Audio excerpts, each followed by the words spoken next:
Okay, one more topic? Yes. Okay. I want to ask you a very serious question.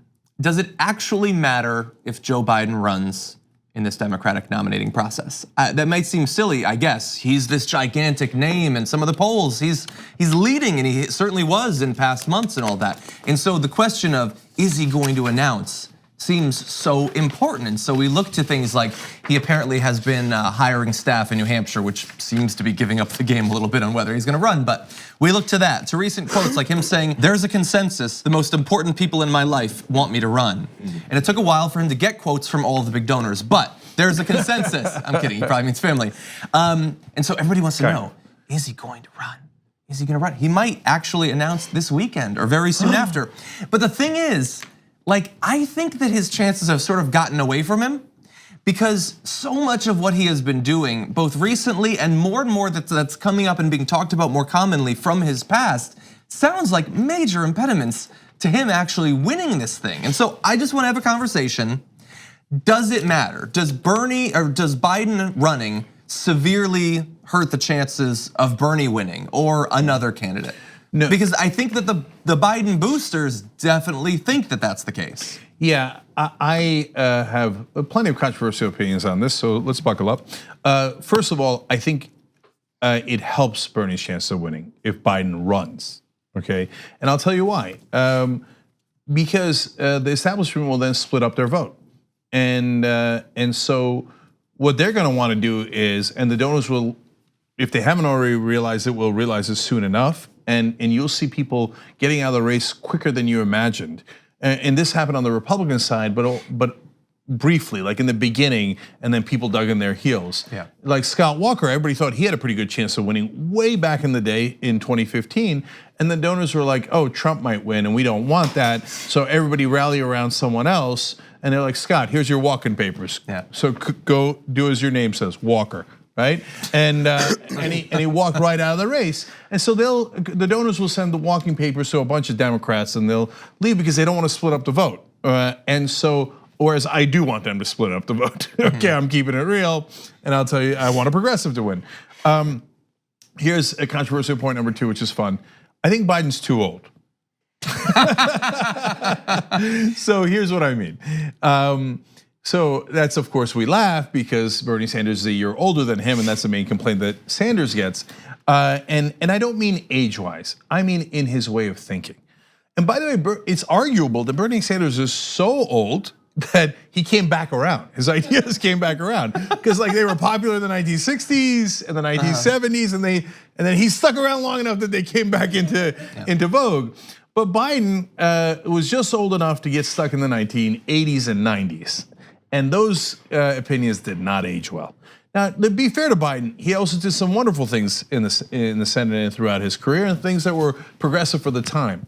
But he has, as a mindset, has not gotten out of the 1990s. That is why he goes around making out with Republicans and thinks like, oh man, I'm gonna get a lot of credit for this. Oh, Fred Upton's awesome. Mike Pence is a wonderful guy. Yeah, go ahead, read the quote. Okay, yeah. So this is very recently.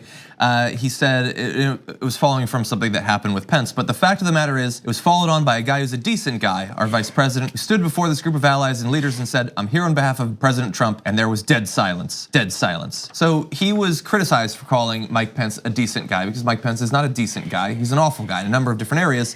Cynthia Nixon criticized him on Twitter, and he responded saying, I was making a point in a foreign policy context that under normal circumstances, a vice president wouldn't be given a silent reaction on the world stage, but there is nothing decent about being anti-LGBTQ rights, and that includes the vice president. So another one of those classic Biden gaffes. Was it a gaffe? Okay. No, I'm not saying gaffes as in an accident. I'm saying it's a gaffe. Oh, it's just what he does. He says the wrong thing. Should not have done that. Can I break this BS up? Oh, yeah. Okay. They've had enough of my BS. Now, please break it up. Okay, so man, I have a book I've wrote down while you guys were saying all this ridiculousness.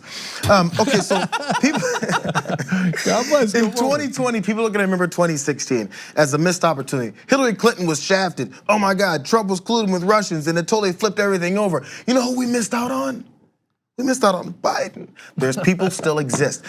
We talked about former Hillary staffers that went after Bernie and undercut him, and now this story's out in Politico or whatever. I don't want to bash Politico if it wasn't the source.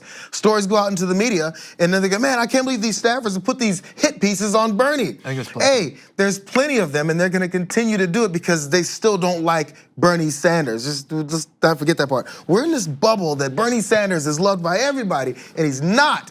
Now, for reasons that are horrible, he's not loved by everyone. But you still got Hillary supporters that will never vote for Bernie Sanders, and it still exists.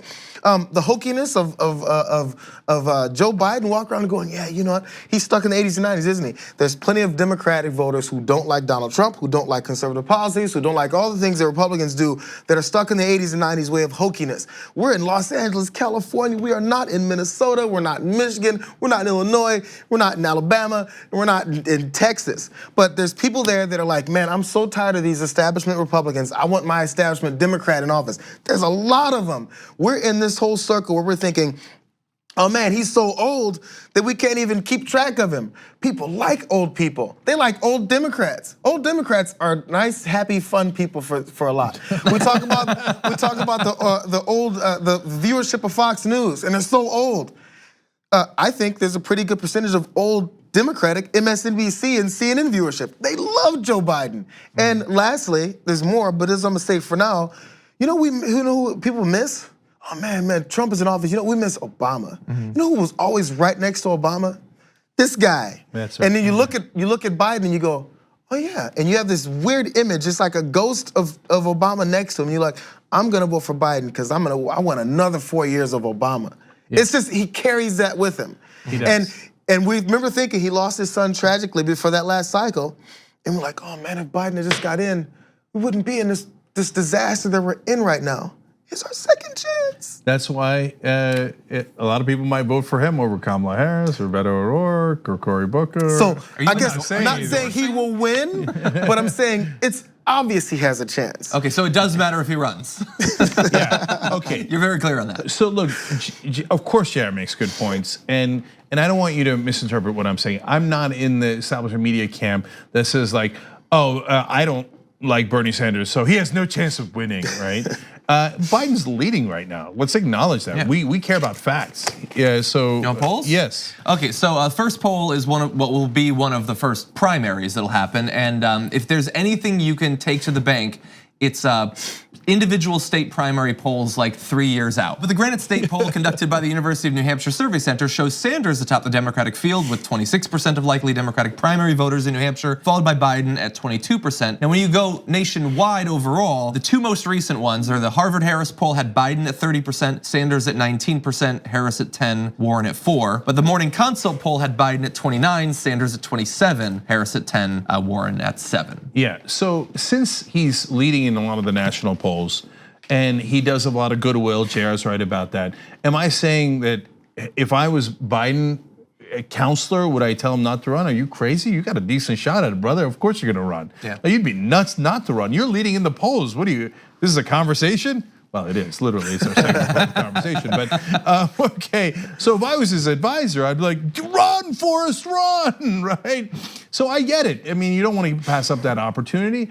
Okay, my political analysis, you take it for what it's worth, is that John is right. He's gonna make way too many gaffes because he's stuck in the 90s and he thinks like kumbaya and that used to work and the press loved that. Oh, you're getting along with the Republicans. Bravo, bravo. Democratic voters do not wanna hear that you're getting along with the Republicans. So he's gonna do that mistake 1,000 times over. He's gonna make another 1,000 mistakes because he's Joe Biden. I've seen him my whole life. I've had Joe Biden in politics.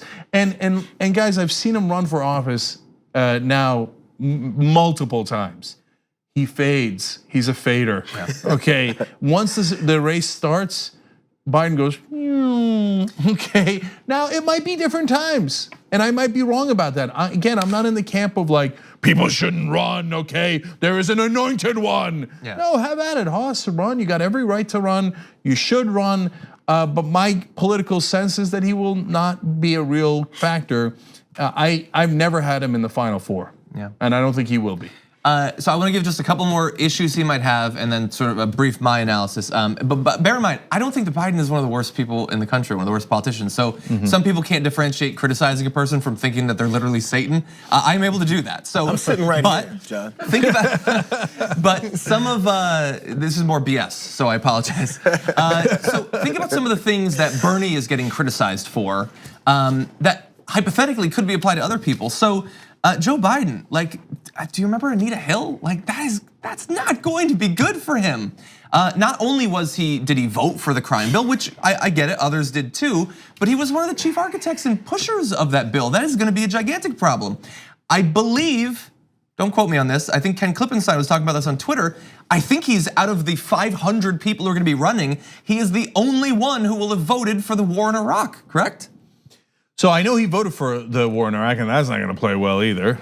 Just ask Hillary how that turned out. These are just more potential problems for him, let alone the gaffes and all of that. Let alone that I think his reputation with working class, white voters or whatever is probably being exaggerated. Yeah, I think it's going to be really problematic, and I think we know what will happen to his voter. We have some polling of what will happen to his voters if he doesn't run. The plurality would go to Sanders actually, and then to Kamala Harris and Warren. But I think if he does run, look, he's going to be contrasted with Bernie on policy, obviously, and he's going to be closer to some people like Klobuchar and Gillibrand and probably Beto O'Rourke to some extent, and Kamala Harris too. And the thing is, like, if Biden is up on that stage and you're that sort of voter, okay, but you're gonna find some of these other candidates like Kamala Harris way more appealing. And so I think that his support is gonna flee. Some of it will go to Bernie, but more will probably go to like Kamala Harris and stuff.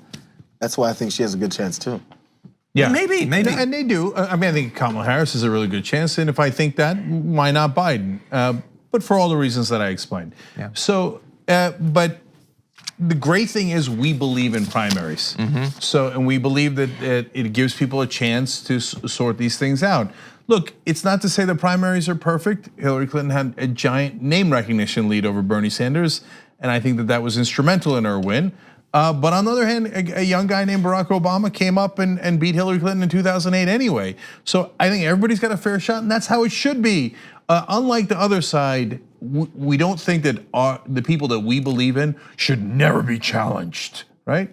Challenged, that's the whole point of a primary, and then let's figure out who the American people want. And in this case, whether it's Biden or Bernie Sanders, they both have plenty of name recognition. So it's an even, I mean, Biden's even more than Sanders, but that's okay. It's an even enough playing field. Now let's go find out who people like more. 2 easy ways to follow the Young Turks. One is hit the subscribe button down below. Then you're a TYT subscriber. And second is ring the bell. And when you do that on YouTube, you're notified of our videos.